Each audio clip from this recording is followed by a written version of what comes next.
Eh, Ya kok lupa. Ini udah jalan live-nya pula. berapa lama? Barusan 40 menit. Sholat dulu. Tapi Bentar, ada pendeta Zeni. iya, itu biar saya urus. Nanti dulu. Enggak, sholat biarin dia harus sholat. Bentar. Habis ini saya kasih. Halo, selamat sore, Pak. Ya, selamat malam. Oh, di sana malam ya. Iya, lupa. Saya masalahnya di Madinah ini. Oh iya, oke. Iya, kenapa Pak Pendeta? Ada yang Iya, mengkritik? sedikit saya kira-kira- sempat dengar tadi pernyataan dari Pak Ustadz mengatakan bahwa di dalam ayat Alkitab itu tidak ada larangan poligami. Benar kan? Coba, ngomong. di mana larangan poligami di kitab Anda? Ya, kalau di dalam Alkitab saya, Bapak, begitu banyak ayat Alkitab, baik di Perjanjian Lama dan juga di Perjanjian Baru. Oke. Nah, sekarang kalau kita lihat di kitab Anda, ya, di kitab Anda bukan cuma Yesus yang mengajarkan, tapi ajaran di luar Yesus banyak. Yang namanya Kristen katanya pengaku sebagai pengikut Yesus. Sekarang, mari kita cari, adakah Yesus melarang poligami? Ya, ada dong. Di mana?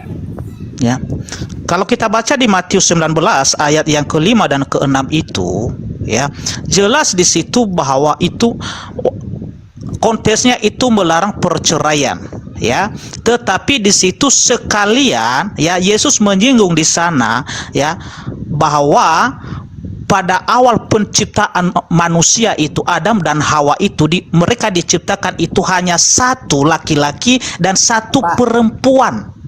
Kita Oke. baca dulu ya. Kita baca dulu. Ya. Ya. Dan firman-Nya, sebab itu laki-laki akan meninggalkan ayah dan ibunya dan Ya. bersatu dengan istrinya, sehingga keduanya menjadi satu daging. Demikianlah mereka bukan lagi dua, melainkan satu.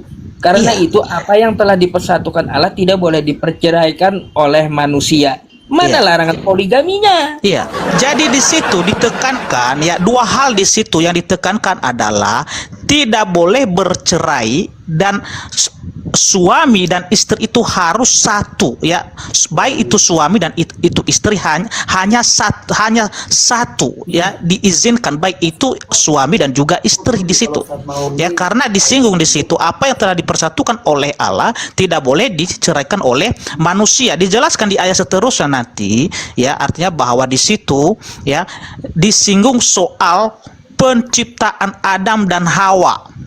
Pak Pendeta, gini, mohon maaf, saya mau sholat sebentar, digantikan oleh teman saya Bang Rashid sebentar ya. Bahasnya tetap ini juga gitu, oke? Ya, silakan. Ya, Pak Pendeta. Karena pergantian pemain dulu cantik banget ini itunya. Ya. Filternya. Ya. Ya, pergantian pemain dulu, Pak Pendeta. Tentang poligami. Larangan Ya. poligami. Larangan poligami itu di mana? Dari Yesus sendiri. Dari Yesus itu sendiri, larangan poligami. Iya, ayat-ayat yang saya kutip tadi, ya, itu Matius 19 ayat yang ke-5 dan ke-6. Betul, Matius 19 ayat ke-5 dan ke-6. Dan di situ dikatakan tidak ada, tetapi melainkan bagaimana ketika seseorang sudah ibarat dalam bahasa itu meminang atau memiliki atau menikahi, sudah tidak ada lagi hak untuk diceraikan, gitu. Iya. Di situ bukan batasan, di situ bukan batasan Oke. untuk menikah. Bentar ya. Ya.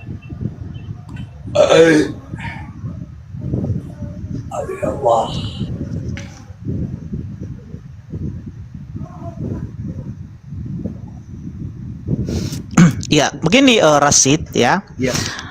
Makanya, ya, memang kalau kita melihat judul perikopnya ini tentang perceraian, ya kan? Nah, jadi kalau kita baca di ayat 4 itu, ya, sebelum ayat yang ke-5, ya, apa kata Yesus di situ? Ya. Ya, apa? Kita baca dari ayat 1 lah, biar lebih jelas lagi. Oke. Monggo, Ya. monggo tafadhol. Ya, setelah Yesus selesai dengan pengajarannya itu, berangkatlah ia dari Galilea dan tiba di daerah Yudea yang di seberang sungai Yordan. Orang banyak berbondong-bondong mengikuti dia dan ia pun menyembuhkan mereka di sana. Maka datanglah orang-orang Farisi kepadanya untuk mencobai dia. Mereka bertanya, apakah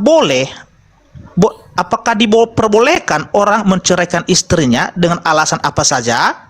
Jawab Yesus, ya, tidak. Jawab Yesus, tidakkah kamu baca bahwa Ia yang menciptakan manusia sejak semula menjadikan mereka laki-laki dan perempuan?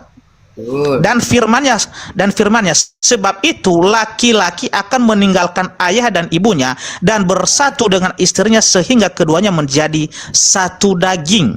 Ya, demikian mereka bukan lagi dua, melainkan satu. Ya, karena itu apa yang telah dipersatukan Allah tidak boleh diceraikan oleh manusia.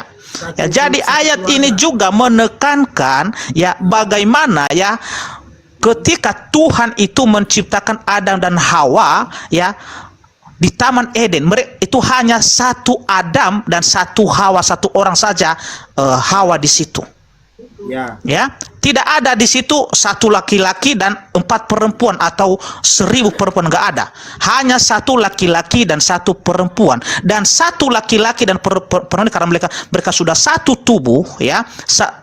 Dipersatukan oleh tidak boleh cerai, apalagi untuk berpoligami di sini nggak bisa itu, ya nggak bisa. Makanya sekalipun ya ada orang-orang di dalam ayat Alkitab itu seperti Abraham, ya kan, dan juga Yakub, bahkan Raja Daud dan Salomo memperbanyak istri, tetapi setiap ya mereka melakukan hal itu ada konsekuensinya, ada hukuman yang mereka terima, ya. Terus? Ya itu kalau dari Yesus itu, tapi kalau dari ayat-ayat yang lain, ya kalau kita baca itu, ya itu ada di Justru pengajaran dalam keadilan poligami itu ada dalam Bible, Pak. Coba baca Ulangan 21 nomor 15. Suaranya si Rasid kecil itu. Coba justru ajaran poligami, apa maksudnya bukan ajaran, tetapi pemahaman poligami, ajaran poligami di dalam kekristenan itu ada di Ulangan 21 nomor 15. Silakan Pak Pendeta baca. Ulangan 21 nomor 15. Oke, kita baca. Ya. Oke, Ulangan 21 ayat 15. Ya. Oke. Ini judulnya hak kesulungan, ya. Betul.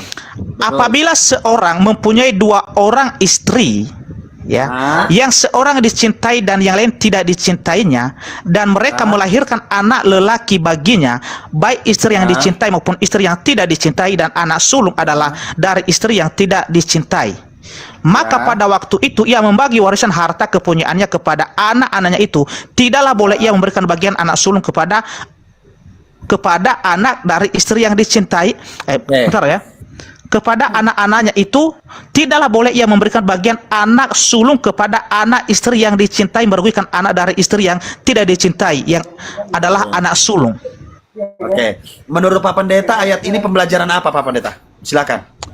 Ya, ini adalah larangan sebenarnya ya bagi orang-orang Israel ya ketika mereka berpoligami, dan di situ dilarang untuk memberikan ya warisan kepada anak dari istrinya yang kedua itu. Jangan, bukan begitu, Pak Pendeta. Dengarkan ya, dengarkan Rasid ya.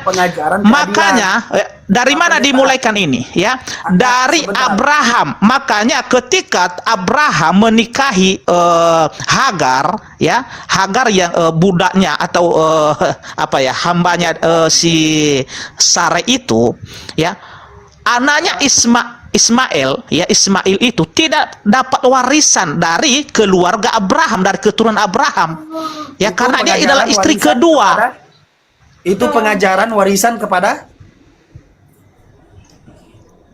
maksudnya pengajaran pembagian warisan kepada Abraham dan kepada Musa. Artinya tidak ada larangan poligami, yang ada adalah pengajaran bagaimana ketika kamu memiliki istri 2, kamu harus seperti ini dengan anakmu, bla bla bla bla bla bla bla bla.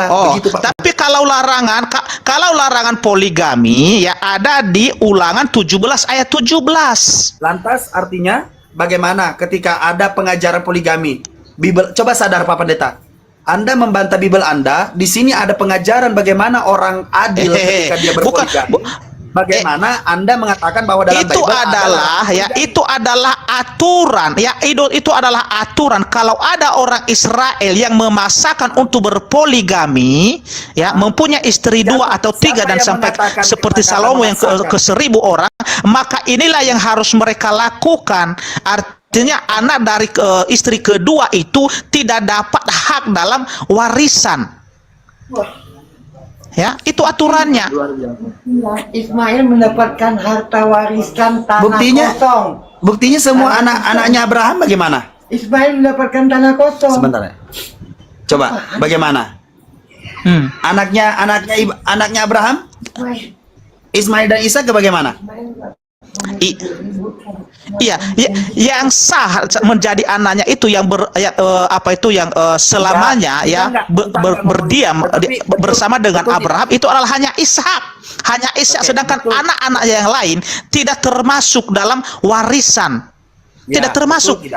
Betul tidak bahwa di sini adalah pengajaran bagi orang-orang yang sudah berpoligami bagaimana dia tidak menghilangkan hak sulung dan hak anak-anaknya yang dia punya ketika dia sudah berpoligami, gitu.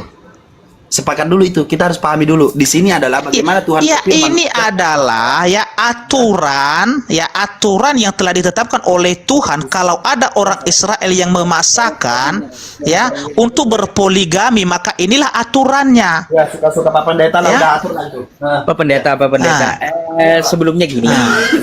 Sebelumnya gini, kebetulan kan saya lagi di Madinah nih. Kita punya jadwal